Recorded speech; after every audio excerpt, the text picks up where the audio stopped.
Connect participants to each other. We are lonelier than we realize. People don't sign up to engage with like-minded people, but they enjoy it when it happens. So be thoughtful and start uplifting, supportive conversations. So very few normal people are walking around going, you know what I need? I need a few more people to interact with online. That's what I need. That's what I'm missing. They feel something. The loneliness stats back this up. They're incredible. They're just much higher in the modern world than they were 15 years ago. We probably think we're getting more of it than we are when we're scrolling online. But nearly everyone, when they're in a group, say they're doing a challenge and they're participating, if people are liking your post and commenting on your post and saying, well done, Neil, that was a great time you did in your run this morning.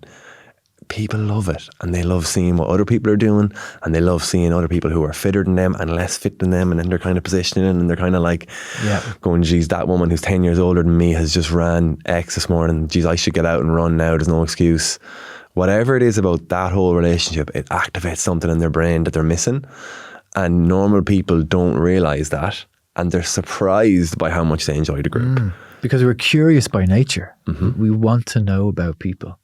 And this is a great way of kind of doing it in a supportive way. Yeah, maybe even it goes further than that. Maybe we don't have enough social connections for what our brains expect from an evolutionary standpoint. That's what I think. So how do you do that then? So what examples can you give us from your campaigns? The advice is connect the participants to each other, right? So Facebook groups are the most obvious proven example. Put them in a group. They're all doing the same thing at the same time. That makes them a community. It's a temporary community. It's an online temporary community. It's not an actual world life community, but it works because they're all on the same page for a time period. Yeah.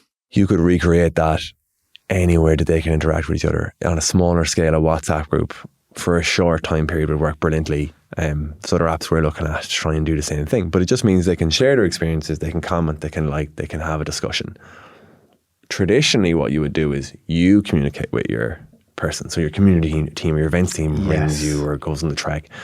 This just allows them to connect to each other. It actually is, once you set up the discussion, it works in your favor. They do the work. They talk to each other and they like it. As I said, the tricky part is they don't know they want it until they have it. Yeah, that's fascinating now. And what I liked about that is you said there, this is a temporary online community. So that kind of gives permission to people to get really involved in it, because it's not saying, look, this is a permanent, real community. These are the people you're going to spend your life with, these people. And that's kind of, that gives us permission to enjoy it for what it is.